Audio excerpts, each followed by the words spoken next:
Wakil Presiden Republik Indonesia memimpin rapat dengan membaca teks.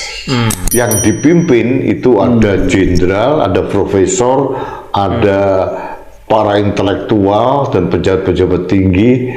Saya miris saya mendengar bahwa ternyata orang-orang ini kok berkenan ya dipimpin oleh orang yang tidak mempunyai kapasitas seperti itu. Dan ini representasi bangsa Indonesia mempunyai wakil presiden yang tidak mempunyai kemampuan, hanya sekedar memimpin rapat, bukan pidato loh.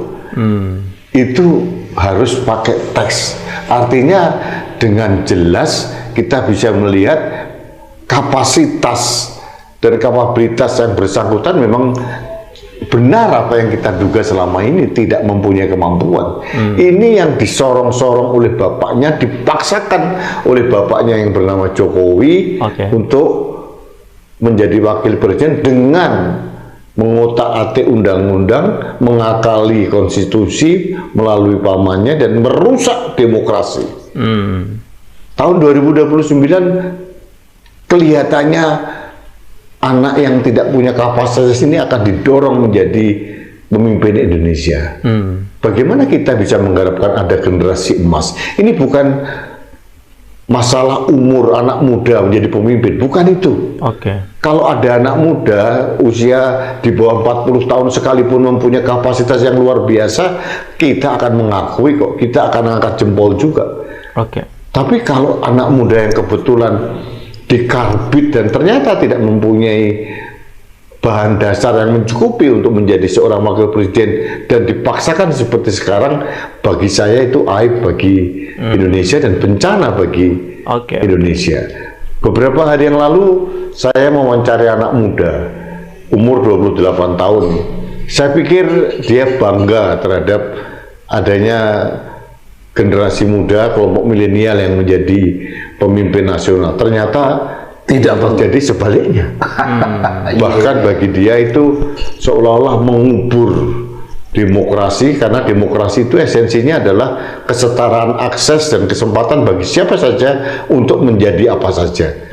Dengan cara Jokowi membangun dinasti politik itu, otomatis mimpi anak muda itu hancur lebur karena keserakan seorang Jokowi. Nah, ini saya ingin memberikan suatu landasan untuk kita diskusikan tentang kapasitas wakil presiden kita. Kemudian tentang bagaimana orang seperti ini dipaksakan dikarbit gitu ya, sehingga ya hasilnya kalau mangga mentah sama sekali dikarbit, apalagi bahannya nggak bagus ya malah busuk kira-kira. Malah busuk. Terus bagaimana kita harus menyikapi kondisi seperti ini, kan? Ini aspirasi kemajuan. Maksudnya ya, maksudnya aspirasi kemajuan untuk menunjukkan bahwa bangsa kita ini umur muda sudah bisa memimpin. Itu sudah bagus untuk zaman ini, supaya janganlah pemimpin itu hanya yang sudah pada usia tertentu, itu dianggap bagaimana lah gitu kan cara berpikir mereka. Jadi milenial, yang namanya golongan milenial, malah golongan Z itu yang Gen Z itu kira-kira. Ya, teman-teman, kembali lagi bersama saya di channel ini. Mari kita saksikan bagaimana tanggapan para netizen tentang cuplikan video tersebut. Jadi, teman-teman, mereka mengatakan di sini Indonesia banyak orang pintar, banyak orang jenius, banyak orang tegas, berwibawa, berwawasan luas, dan kompeten. Jadi, kenapa harus Gibran saja yang dipilih kemarin itu, teman-teman? Ya, ini sangat memalukan Indonesia jadi karena Pak Gibran ini. Ya, jadi teman-teman, di sini mereka mengatakan kalau seterusnya seperti ini hilang harga diri bangsa Indonesia, malu di kancah dunia. Ya, sebaiknya dicari ganti yang mampu berilmu, rakyat pun mengerti. Ya, kalau begini terus cara Pak Gibran ini berpidato di depan umum atau berbicara dengan para salah satu rakyat, ini menjadi bangsa kita jadi malu ya kalau dilihat seluruh dunia. Jadi sebaiknya kita harus mencarikan ganti Pak Gibran ini biar yang memimpin kita atau yang mewakili Pak Gibran ini atau yang menggantikan Pak Gibran ini orang yang sangat cerdas ataupun orang yang sangat baik ya. Tidak seperti yang berperilaku seperti Bapak Gibran ini. Jadi bahwa kapasitas, kualitas, kapabilitas dan kualitasnya sama sekali minim ya dimiliki Gibran. Jadi Pak Prabowo harus berpikir sebab ia bisa menjatuhkan harga diri dan marwah Pak Prabowo sendiri. Ya, semoga Pak Prabowo ini bisa segera memakzulkan Gibran biar dia tahu bahwasanya dia tidak mampu ya mewakili atau mewakili jadi wapres. Jadi teman-teman, semoga Bapak Prabowo panjang umur, sehat selalu dalam lindungan Allah ya, biar dia tahu bagaimana kemampuan Gibran ini yang sebenarnya. Nah, jadi hai para jenderal DR dan Prof klien orang-orang pintar, kau tidak malu mempunyai wakil presiden anak kemarin yang tidak berpengalaman. Saya rakyat biasa aja malu ya mendengar ini. Jadi semoga para jenderal bisa memakzulkan saja Gibran di pengadilan agar Gibran mengundurkan dirinya sendiri ya, daripada memalukan Indonesia kita. Lebih baik dimakzulkan saja Gibran ini yang tidak bisa berbicara dan tidak nyambung kalau misalnya ada salah satu warga yang mau berbicara dengan Pak Gibran ini. Jadi baru kali ini Indonesia punya wapres yang jauh dari wapres terdahulu ya, karena dia juga tidak memiliki sekolah waktu dia masih kecil atau waktu dia masih remaja, tidak mau sekolah jadi SMA, makanya dia tidak bisa berbicara teman-teman, atau tidak memiliki pikiran yang luas. Jadi baru kali ini kita menemuinya teman-teman. Nah, kita bukan benci orangnya, tapi kapasitasnya dan kemampuannya belum pantas untuk jadi wapres. Ya betul teman-teman, bukan orangnya yang kita benci, tetapi karena kapasitasnya atau kemampuannya tidak memenuhi syarat sebagai wakil presiden kita. Jadi bukan karena hal kita membenci dia, jadi hanya karena itu saja kita tidak suka dengan Pak Gibran ini. Jadi semoga Pak Gibran mengundurkan diri saja ya teman-teman ya, biar Indonesia kita dipimpin oleh orang yang bisa ataupun orang yang pantas dijadikan sebagai wakil presiden, bukan seperti Pak Gibran ini yang tidak bisa berbicara di depan umum. Nah, betul sekali, memang sangat memalukan lihat dan dengarin juga kata-kata Pak Gibran ini ya teman-teman. Ya, harusnya Bapak Prabowo secepatnya ganti wapres dengan orang yang taat, cerdas, sopan, santun, cinta NKRI, cinta seluruh rakyat Indonesia, atau bukan pengkhianat negara dan anti seluruh rakyat Indonesia.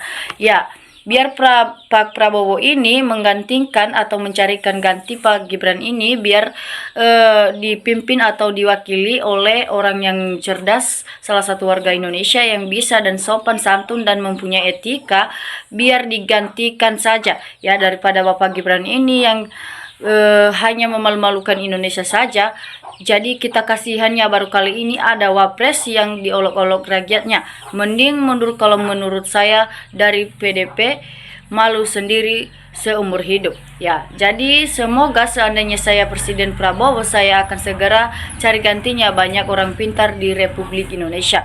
Nah, jadi teman-teman, mereka juga mengatakan di sini baru kali ini Indonesia punya wapres yang pelongo, gak berwibawa sama sekali. Ya jelas teman-teman, karena dia tidak bisa berbicara, makanya dia hanya bisa pelongo ya teman-teman. Nah, moga Pak Prabowo selalu dalam lindungan Tuhan di tengah beliau. Belilah saya titipan negara ini ya. Saya harap banyak agar Indonesia menjadi baik, rakyat makmur, negara damai, bebas koruptor. Nah, jadi mestinya para jenderal, profesor, eliter politik dan yang lain merasa tersinggung saat rapat dipimpin bocil yang sangat minim, pengetahuan dan pengalamannya itu sangat minim teman-teman. Jadi semuanya ini memperlihatkan secara kasat mata ya bahwa proses pemilihnya sangat bermasalah, curang, koruptif Ya, jadi semoga Pak Prabowo panjang umur, sehat selalu dalam lindungan Allah hingga bisa membawa rakyat Indonesia ke kehidupan yang sejahtera.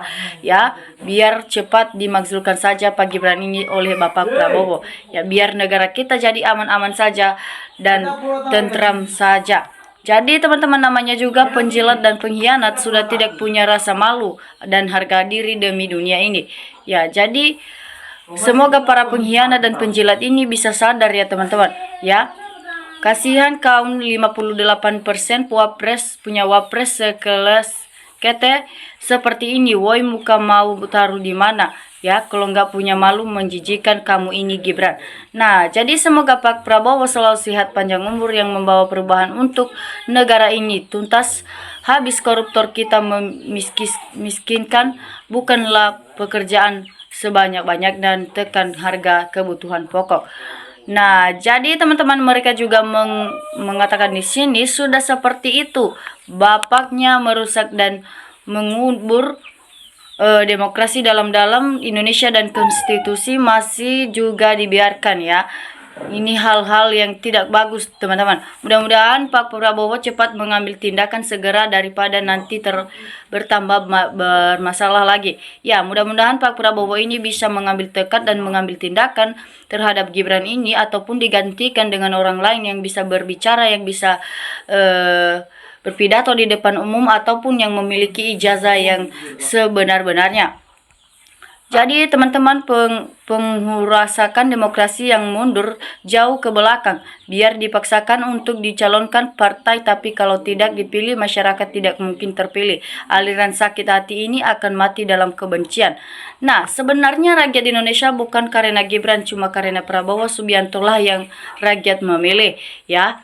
Karena Pak Prabowo ini sangat baik, makanya dia dipilih. Jadi bukan karena Pak Gibran yang wakilnya saja. Jadi jangan kamu bangga Gibran. Kenapa kamu terpilih sebagai wapres? Itu hanya karena Pak Prabowo saja, bukan karena Pak Gibran. Jadi bukti kemunduran kualitas SDM Indonesia, kasihan Pak Prabowo.